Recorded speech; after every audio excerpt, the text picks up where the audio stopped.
Hare Krishna, Krishna Krishna, Hare Hare, Hare Rama, Rama Rama, Hare Hare. ओम ज्ञानतिमिरन्धस्य ज्ञानञ्जनशलाकया चक्षुरुन्मिलितं येन तस्मै श्रीगुरवे नमः। नमो विष्णुपदाय कृष्णप्रेष्ठाय भूतले श्रीमते भक्तिवेदान्तस्वामीति नामिने। नमस्ते सारस्वते देवे गौरवाणी प्रचारिणे निर्विशेष शून्यवादी पाश्चात्य देश तारिणे। जय श्री कृष्ण चैतन्य प्रभो नित्यानंद श्री अद्वैत गदाधर शिवासादि गौर भक्त वृंद। हरे कृष्ण कृष्ण कृष्ण हरे हरे, हरे राम राम राम हरे हरे। आप सभी का स्वागत है आज सुबह के इस सत्र में। भगवद गीता यथारूप अध्याय 6 श्लोक संख्या 41 पर आज हम थोड़ा बहुत व्याख्या करेंगे। श्लोक संख्या 41 में भगवान कह रहे हैं, अब देखिए अभी तक हमने क्या जाना था कि किस प्रकार से कोई व्यक्ति ध्यान योग करता है और ध्यान योग से किस प्रकार से वो भगवान की प्राप्ति की ओर आगे बढ़ता है। और उसी प्रकार से प्रभुपाद जी वहां पर तात्पर्य में हमें ये समझाते हैं कि कैसे वो ध्यान योग चूंकि भगवान की ओर अग्रसर है, इसीलिए कहीं ना कहीं वो जाकर के भक्ति योग में ही परिवर्तित होता है और भक्ति योग ही परम तत्व बन करके वास्तव में हमें भगवान के साथ में जोड़ता है। इस पूरे अध्याय में मुख्यतः भगवान का जो कहने का विषय था वो था ध्यान योग का। और प्रभुपाद जी ने हमें अपने तात्पर्य से समझाया कि किस प्रकार से जो ध्यान योग है ये भी वास्तविकता में भक्ति योग ही है, क्योंकि जो व्यक्ति हृदय में बसे परमात्मा के प्रति ध्यान कर रहा है वह वास्तविकता में भगवान कृष्ण के प्रति ही ध्यान कर रहा होता है और इस प्रकार से उसमें भक्ति ही आगे होकर के बढ़ती है। अब श्लोक संख्या 41 में भगवान से पूछा गया है अर्जुन द्वारा कि ऐसा व्यक्ति जो पूर्णतः से भक्ति योग पालन नहीं कर पाया है वह व्यक्ति, उस व्यक्ति का क्या होगा। इस जन्म के अंदर कोई व्यक्ति है जिसको भगवान की धाम की गति नहीं मिली है, वैकुंठ गति नहीं मिली है, जो कहीं ना कहीं अपने मार्ग में कुछ त्रुटिवश छूट गया है उसका, तो ऐसे व्यक्ति का अंत क्या होगा, उसकी गति क्या होगी। भगवान से ये प्रश्न पूछा गया था। भगवान 41वें श्लोक में इसका उत्तर दे रहे हैं। असफल योगी पवित्र आत्माओं के लोकों में अनेकानेक वर्षों तक भोग करने के बाद या तो सदाचारी पुरुषों के परिवार में या कि धनवानों के कुल में जन्म लेता है। बहुत ही सुंदर सा यहाँ पर भगवान जवाब दे रहे हैं कि जो असफल योगी है वो पवित्र आत्माओं के लोकों में, अर्थात उस लोक में जहाँ पर समस्त पवित्र आत्माएं रहती हैं, उन लोकों में अनेक वर्षों तक भोग करने के बाद, अर्थात उस लोक में जाकर के अनेक वर्षों तक के लिए व्यक्ति भोग करता है, सुख का भोग करता है। उसको वहां पर जितना भी सुख है वो भी भौतिक सुख ही होता है, उस सुख का वह पे भोग करता है। उसके बाद वह जब इस धरा पर आकर के दोबारा से जन्म लेता है। अब देखिए जैसे हमने जाना था कि एक बिल्डिंग से बाहर निकलने का रास्ता कैसा होता है, अगर आप बेसमेंट में है तो बेसमेंट से आपको ऊपर आना पड़ता है, फिर आप ग्राउंड फ्लोर से बाहर जाते हैं। और अगर आप 5th फ्लोर पे हैं, 5वें माले पे हैं, तो 5वें माले से आपको नीचे आना पड़ता है, फिर आप बिल्डिंग से बाहर जा पाते हैं। ऐसे में ही अगर आप किसी उच्च स्तर के लोक पर हैं तो आपको वहां से नीचे वापस धरा पे आना होगा और धरा से फिर आप वैकुंठ गति कर सकते हैं। और अगर आप नीचे के किन्हीं लोक पर हैं तो इन लोकों से आपको दोबारा से ऊपर आना होगा और फिर आपको वैकुंठ की गति प्राप्त कर सकते हैं। तो वह व्यक्ति जो इस प्रकार इन लोकों में इस समय के लिए रह रहा है, जो पवित्र आत्माओं का लोक है अर्थात उच्च लोक के ऊपर रह रहा है, उस व्यक्ति को दोबारा इस धरा पर जन्म लेना होगा। वह व्यक्ति जब इस धरा पर जन्म लेगा, दोबारा से भक्ति करेगा, तब वापस से भगवान के धाम को जा पाएगा। तो ऐसा व्यक्ति जो वापस इस धरा पे आकर के जन्म ले रहा है, वो उसको जन्म कहाँ मिलता है, सदाचारी पुरुषों के परिवार में या धनवानों के कुल में जन्म लेता है।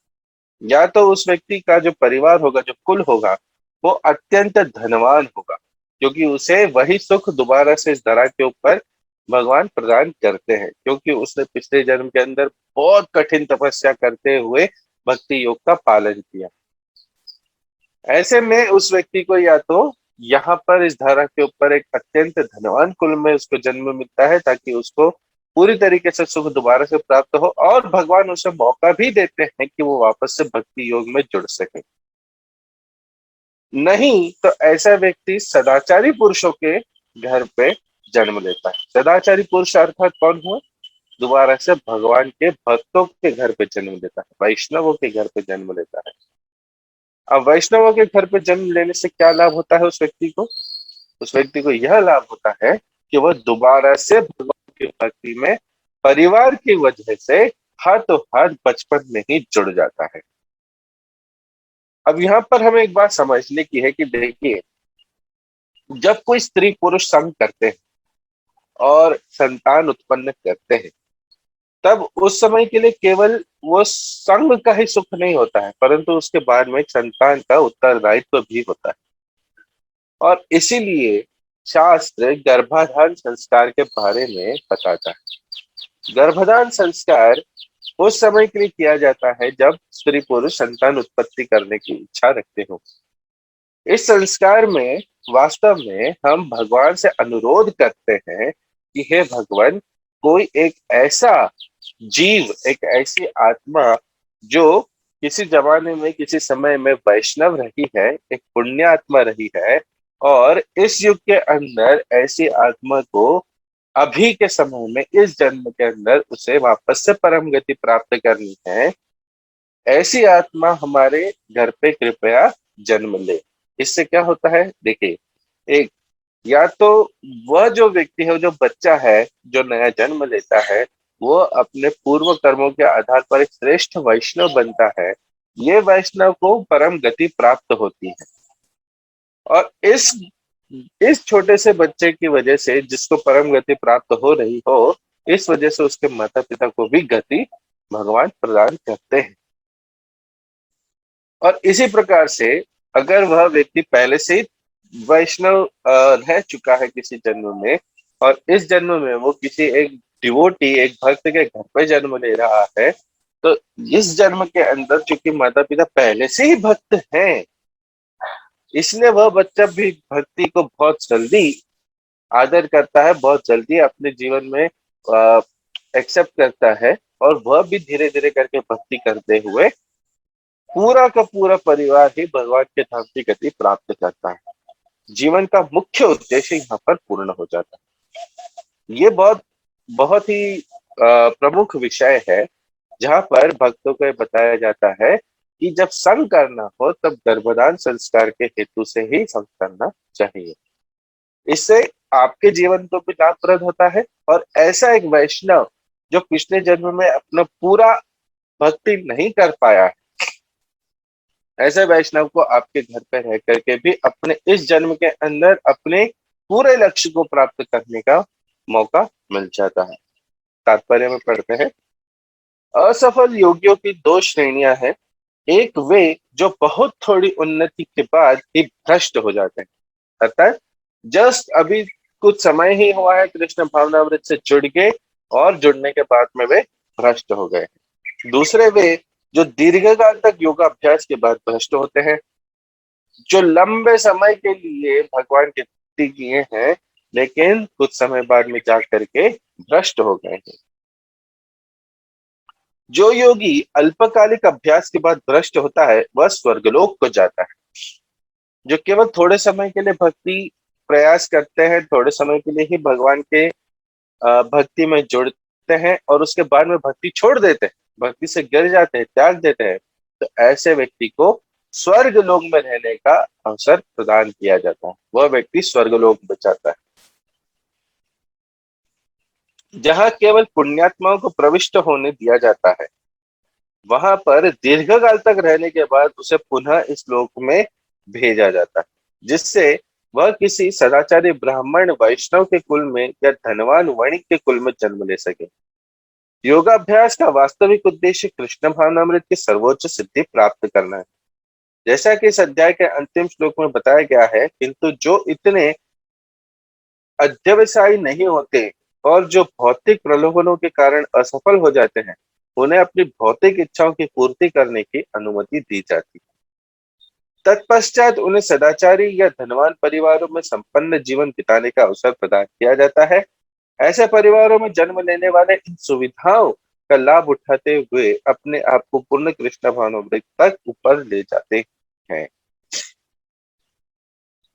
यहाँ पर एक बात प्रभुपाद जी हमें समझा रहे हैं कि जो व्यक्ति थोड़ा बहुत कृष्ण भावनामृत प्रैक्टिस करता है, परंतु कहीं ना कहीं इंद्रिय भोग, इंद्रिय सुख की लालसा के हेतु से भगवान से विमुख हो जाता है, ऐसा व्यक्ति पहले स्वर्ग में जाता है और लंबे समय के लिए स्वर्ग में रह करके सुख भोगता है। स्वर्ग में अनेक प्रकार के सुख होते हैं, जैसे वहां पर अप्सराएं होती हैं, वहां पर वारुणी होती है, वहां पर अलग प्रकार के और भी कई दिव्य सुख प्राप्त होते हैं।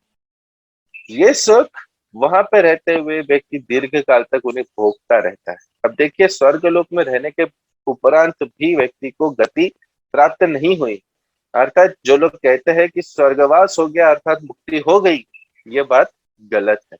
नहीं, स्वर्ग में रहने का अर्थ मुक्ति नहीं होता है। स्वर्ग के बाद में वापस इस धरा पर आना ही पड़ता है, चाहे वो कोई भी देवता हो या उन देवताओं के पार्षद हो। और वापस आने के बाद में इस धरा पे रहते हुए अगर व्यक्ति दोबारा से भक्ति करता है तो उसे धाम प्राप्त होता है। जब वह व्यक्ति स्वर्ग में रहता है तब वापस इस धरा पे आके वह किसी ब्राह्मण या किसी वैष्णव के घर में या किसी धनवान के घर पे जन्म लेता है। धनवान के घर पे जन्म लेते हुए दोबारा से उन्हीं सुखों को भोगते हुए कृष्ण भावनामृत यदि वो एक्सेप्ट करता है तो धाम की गति प्राप्त होती है। और यदि वो ब्राह्मण वैष्णव के घर पे जन्म लेता है तो भी भक्ति करते हुए धाम गति प्राप्त होती है। बिना भक्ति किए कहीं भी आपको मुक्ति प्रदान नहीं की जाती। जैसा कि कुछ लोग कहते हैं कि व्यक्ति को 7 जन्म मिलते हैं और 7वें जन्म में जाकर के उसे मुक्ति मिलती है, तो वास्तव में हम इस श्लोक से ये बात समझ पाते हैं कि ये बात भी गलत है। नहीं, ऐसा नहीं है कि केवल 7 जन्मों के बाद में आपको मुक्ति मिलती है। आपको तब तक के लिए इस धरा के ऊपर जन्म मृत्यु के चक्कर में फंसना होगा, तब तक के लिए आपको देह धारण करना होगा, जब तक आपको वैकुंठ गति नहीं मिल जाती है। और यही बात हमें इस श्लोक से भी आगे समझ में आती है। श्लोक संख्या 42। अथवा यदि दीर्घ काल तक योग करने के बाद असफल रहे तो वह ऐसे योगियों के कुल में जन्म लेता है जो अति बुद्धिमान है। निश्चय ही संसार में ऐसा जन्म दुर्लभ है। तात्पर्य, यहाँ पर योगियों के बुद्धिमान कुल में जन्म लेने की प्रशंसा की गई है, क्योंकि ऐसे कुल में उत्पन्न बालक को प्रारंभ से ही आध्यात्मिक प्रोत्साहन प्राप्त होता है, अर्थात किसी भक्त के घर पे जन्म मिलता है। विशेषतः आचार्यों या गोस्वामियों के कुल में ऐसी परिस्थिति है। ऐसे कुल अत्यंत विद्वान होते हैं और परंपरा तथा प्रशिक्षण के कारण श्रद्धावान होते हैं, जो पहले से ही भगवान के किसी भक्ति की परंपरा से जुड़े हुए होते हैं, स्वयं एक उच्च कोटि के भक्त होते हैं। ऐसे व्यक्ति, ऐसे डिवोटीज के घर पर उन्हें जन्म मिलता है। इस प्रकार वे गुरु बनते हैं। भारत में ऐसे अनेक आचार्य कुल हैं, किंतु अब वे अपर्याप्त विद्या तथा प्रशिक्षण के कारण पतनशील हो चुके हैं। जैसे हमने पिछले सत्र में समझा था कि गोस्वामी का अर्थ क्या होता है। आज के युग में हम देखते हैं कि कई लोग गोस्वामी कहलाते हैं, त्रिवेदी कहलाते हैं, द्विवेदी कहलाते हैं। यह वास्तविकता में त्रिवेदी व्यक्ति को एक भी वेद पता नहीं होता है, द्विवेदी व्यक्ति को भी एक भी वेद पता नहीं होता है। केवल नाम मात्र के लिए त्रिवेदी और द्विवेदी रह गए। और इसी प्रकार से नाम मात्र के लिए लोग गोस्वामी बन के रह गए हैं, परंतु वास्तविकता में अपनी इंद्रियों पर विजय प्राप्त नहीं करी हुई होती। जो व्यक्ति वास्तविकता में दीर्घकाल अर्थात लंबे समय के लिए भक्ति प्रैक्टिस करते हैं, बहुत अच्छे से प्रैक्टिस करते हैं, परंतु फिर भी पूर्ण नहीं कर पाते हैं, उन्हें जो असली डिवोटीज होते हैं, जो असली गोस्वामीज होते हैं, जो वास्तविकता पर भक्ति फॉलो कर रहे होते हैं, किसी परंपरागत रह करके, ऐसे व्यक्ति के घर पे जन्म प्राप्त होता है। भगवत कृपा से अभी भी कुछ ऐसे परिवार हैं जिनमें पीढ़ी दर पीढ़ी योगियों में प्रशय मिलता है। ऐसे परिवारों में जन्म लेना सचमुच ही अत्यंत सौभाग्य की बात है। सौभाग्यवश हमारे गुरु विष्णुपाद श्री श्रीमद् भक्ति सिद्धांत सरस्वती गोस्वामी महाराज को तथा स्वयं हमें भी ऐसे परिवारों में जन्म लेने का अवसर प्राप्त हुआ। हम दोनों को बचपन से ही भगवत भक्ति करने का प्रशिक्षण दिया गया। बाद में दिव्य व्यवस्था के अनुसार हमारी उनसे भेंट हुई। रूपा जी यहाँ पर स्वयं के बारे में बता रहे हैं और स्वयं के गुरु भक्ति सिद्धांत सरस्वती ठाकुर के बारे में बता रहे हैं कि दोनों को ही वैष्णव परिवारों में जन्म लेने का अवसर प्राप्त हुआ। अब प्रभुपाद जी तो यहाँ पर जन्म लेने की भाषा कह रहे हैं, परंतु वास्तविकता में हम जानते हैं कि भगवान के जो शुद्ध भक्त हैं वह जन्म नहीं लेते हैं, वह प्रकट होते हैं, भगवान की इच्छा से प्रकट होते हैं। भक्ति सिद्धांत सरस्वती ठाकुर जी के जो पिताजी हैं उनका नाम रहा है भक्ति विनोद ठाकुर।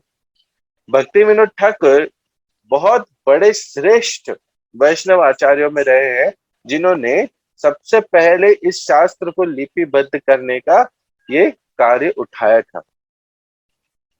जिस समय के लिए गोस्वामी ने चैतन्य महाप्रभु के जो 6 शिष्य थे, 6 गोस्वामी शिष्य थे, उन 6 गोस्वामियों ने अपने लिपियों में शास्त्र लिख के हमारे सामने प्रकट किया था।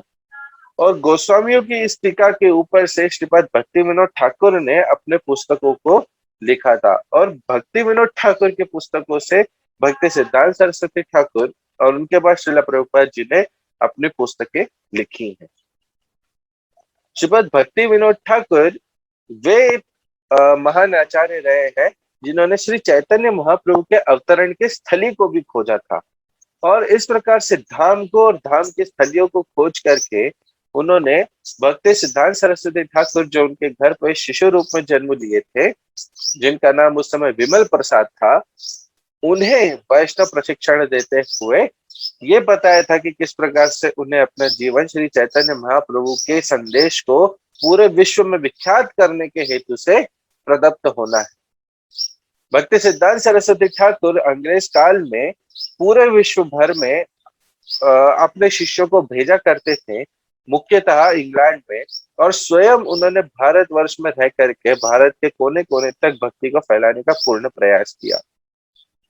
यही उन्होंने आदेश श्रील प्रभुपाद जी को भी दिया और श्रील प्रभुपाद जी ने उनके आज्ञा को शिरोधार्य करते हुए पाश्चात्य जगत में और पूरे संपूर्ण इस भारत भूमि पे अथवा इस पूरी धरा पर उन्होंने भगवत भक्ति का प्रचार किया था। प्रभुपाद जी के जो पिताजी थे वे बचपन से ही उन्हें राधा गोविंदा की सेवा में लगाया करते थे और उन्हें कई वैष्णवों से भेंट करवाते थे, कई वैष्णवों का आशीर्वाद दिलवाया करते थे और इस प्रकार से हमेशा उनके घर पर साधुओं का आना जाना लगा रहता था। उसी प्रकार से श्री भक्ति विनोद ठाकुर स्वयं ही श्रेष्ठ आचार्य थे, स्वयं ही बड़े वैष्णवों से मिला करते थे और जगन्नाथ जी के अत्यंत अत्यंत निकट भक्त थे। और इसी प्रकार से श्री चैतन्य महाप्रभु के भक्त होते हुए उन्होंने भक्ति सिद्धांत सरस्वती ठाकुर, जो उस समय विमल प्रसाद थे, उन्हें भक्ति के इस बीच पर आगे बढ़ाया था। श्लोक संख्या 43। हे कुरुनंदन, ऐसा जन्म पाकर वह अपने पूर्व जन्म की दैवी चेतना को पुनः प्राप्त करता है और पूर्ण सफलता प्राप्त करने के उद्देश्य से वह आगे उन्नति का प्रयास करता है।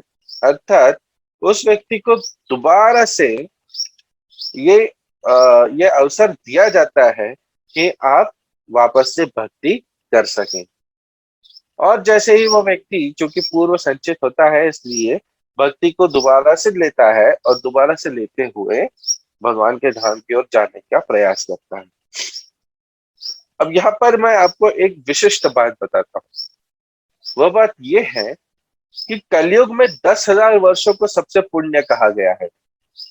ये 10,000 वर्ष इस समय पहले से ही चल रहे हैं, जिनके 500 वर्ष पूर्व हो चुके हैं, जब श्री चैतन्य महाप्रभु इस धरा पर अवतरित हुए थे। आज से 500 वर्ष पूर्व श्री चैतन्य महाप्रभु इस धरा पर अवतरित हुए और उन्होंने कलयुग में हरिनाम संकीर्तन का प्रचार प्रारंभ किया था। ये जो 500 वर्ष है, ये 500 वर्ष क्षमा कीजिए, ये जो 10,000 वर्ष है श्री चैतन्य महाप्रभु के अवतरण से लेकर आगे के, ये 10,000 वर्ष इस कलयुग के मुख्यतः गोल्डन ईयर्स, स्वर्ण वर्षों के बारे में कहा जाता है, स्वर्ण वर्षों में गिना जाता है। क्यों?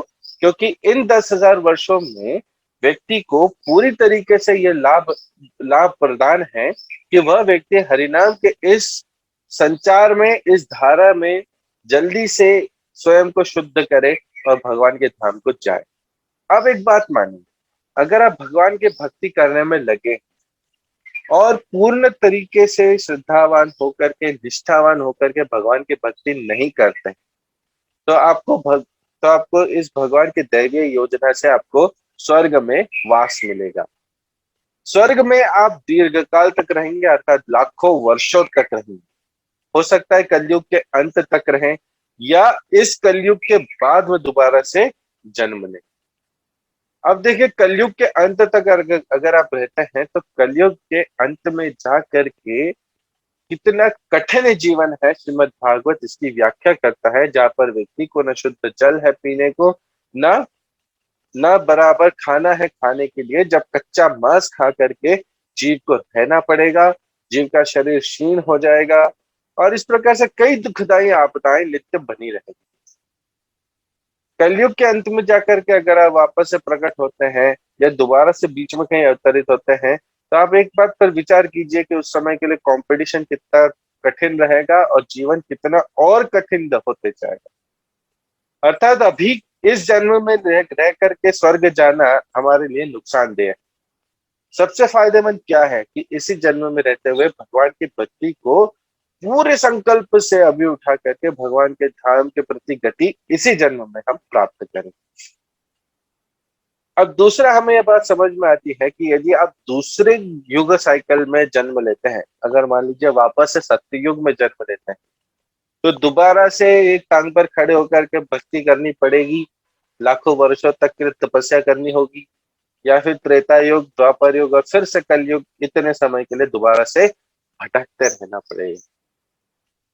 बहुत आवश्यक है कि इसी जन्म के अंदर हम जल्दी से जल्दी भक्ति को अपनाएं, जल्दी से जल्दी हम भगवान के श्री चरण का धारण करें, अपने मन में, अपने हर एक विचार में श्री भगवान का नाम स्मरण करते हुए, ध्यान रखते हुए हम हर जगह पर ये ध्यान रखें कि हमें दोबारा से इस धरा पर जन्म नहीं लेना, वरना दुखों का सागर आगे कलयुग के बढ़ते समय केवल और केवल ये सागर बढ़ने वाला, ये कभी कम नहीं होगा।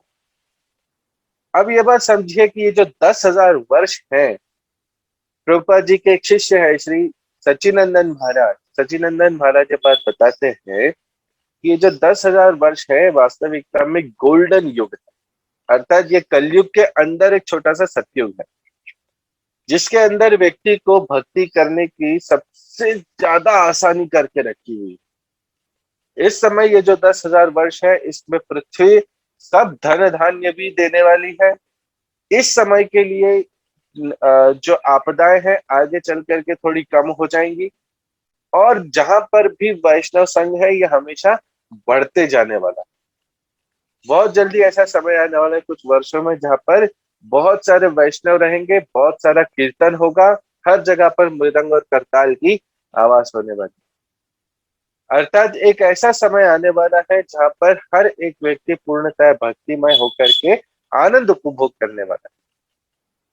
जो कोई व्यक्ति इस पूरी धारा में अपने आप को शुद्ध करने के लिए और भगवान की प्रेमा भक्ति करने के लिए स्वयं को यहाँ पर लगाता है, वह व्यक्ति इस युग के अंदर भगवान के धाम की गति प्राप्त कर जाएगा। और यही हमारा उद्देश्य भी होना चाहिए। अपने पूर्व जन्म की दैवी चेतना से वह चाहते हुए भी स्वतः योग के नियमों की ओर आकर्षित होता है। ऐसा जिज्ञासु योगी शास्त्र के अनुष्ठानों से परे स्थित होता है। तात्पर्य में हम पढ़ते हैं, उन्नत योगी जन शास्त्रों के अनुष्ठानों के प्रति अधिक आकृष्ट नहीं होते।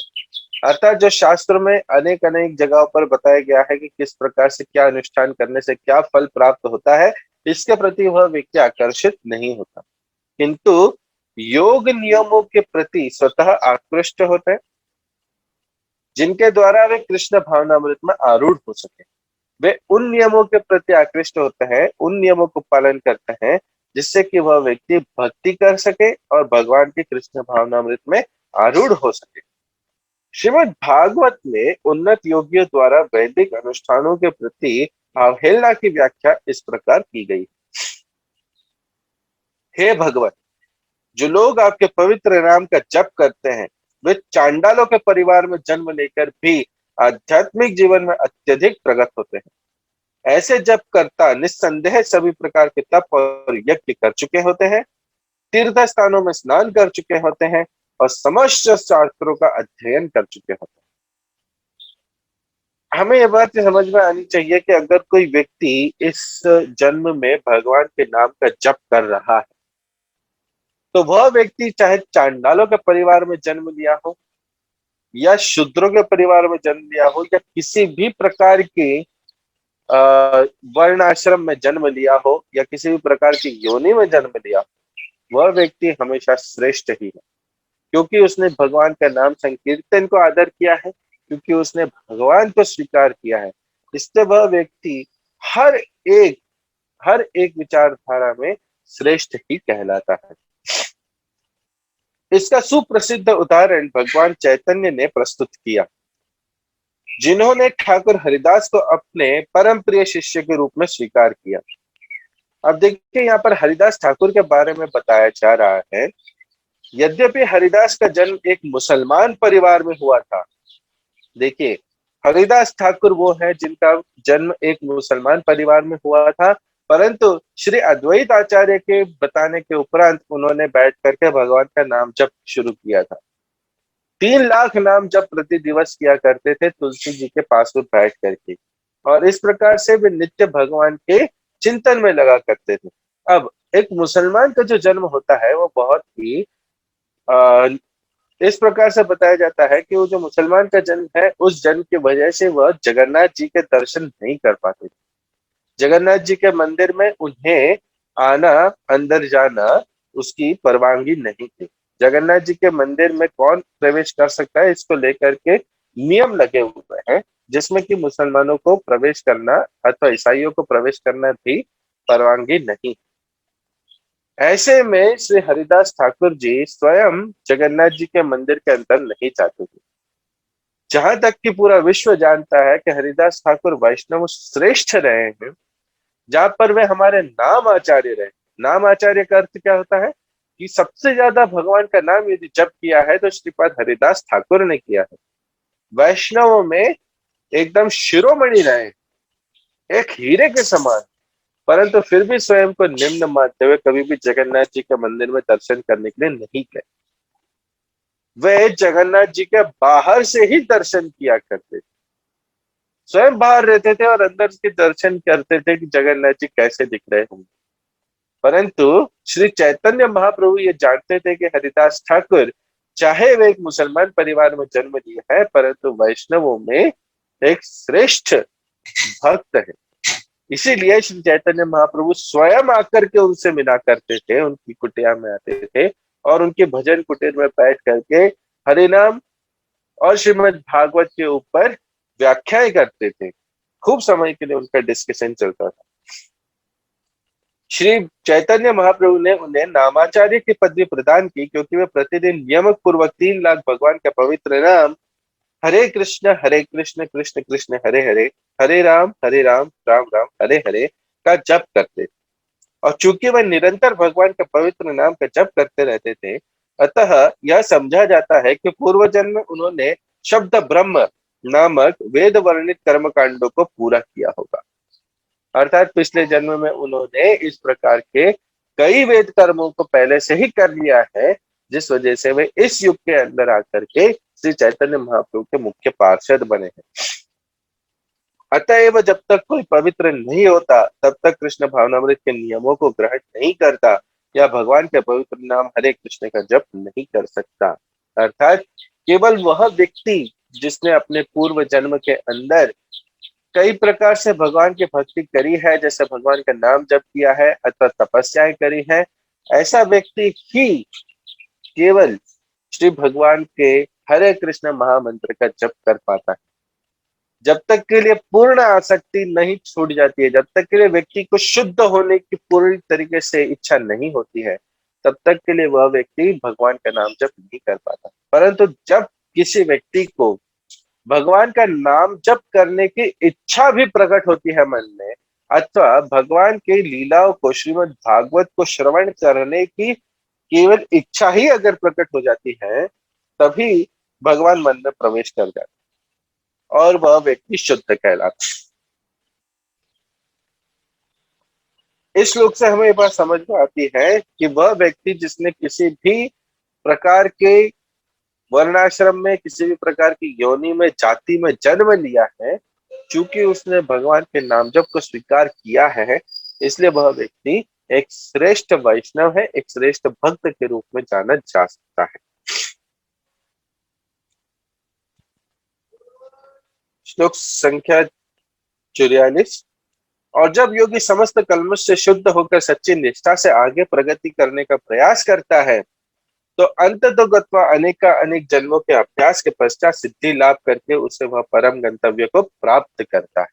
अर्थात अनेका अनेक जन्मों तक के लिए प्रयास करने के बाद में जब इस जन्म में जाकर के भगवान का नाम संकीर्तन, हरे कृष्ण महामंत्र का जप करने के लिए व्यक्ति प्रदत्त होता है, तब वह व्यक्ति अपने परम गंतव्य को प्राप्त कर पाता है। परम गंतव्य अर्थात भगवान के धाम के अंदर प्रवेश, वैकुंठ की गति और परम मुक्ति।